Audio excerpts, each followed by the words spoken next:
টি-20 বিশ্বকাপে সুপার 8-এর প্রথম ম্যাচ পণ্ড হয় বৃষ্টিতে। মাঠে গড়ায়নি একটি বলও। পয়েন্ট ভাগাভাগিতে পাকিস্তান পান 1 পয়েন্ট, নিউজিল্যান্ড পান 1 পয়েন্ট, যা নিয়ে অনেকটা চাপে রয়েছে এই দুদল। এদিকে তাদের গ্রুপের অপর দুই দল শ্রীলঙ্কা ও ইংল্যান্ড মুখোমুখি হয় আজ। ধারণা করা হচ্ছিল স্বাগতিক শ্রীলঙ্কার বিপক্ষে নিজেদের শক্তিমাত্রা জানান দিবে ইংল্যান্ড। মাঠেও দেখা গেল সেই চিত্র। লঙ্কানদের এক প্রকার ধবল ধোলাই করে ছাড়ল ইংলিশরা। টসে জিতে প্রথমে ইংলিশদের ব্যাটিংয়ের আমন্ত্রণ জানান শ্রীলঙ্কা। ব্যাটিং করতে নেমে রীতিমতো বিধ্বস্ত হয়েছে জর্জ বাটলারের দল। ফিল্ড শট ছাড়া মাঠে দাঁড়াতে পারেননি আর কোনো ব্যাটার।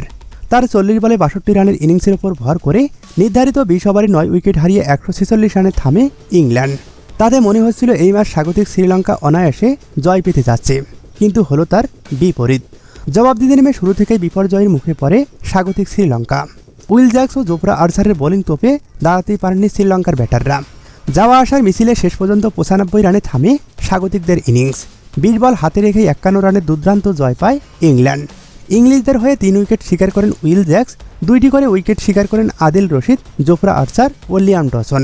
আর এই জয়ে 2 পয়েন্ট নিয়ে সেমির পথে অনেকটা এগিয়ে গেল ইংলিশরা।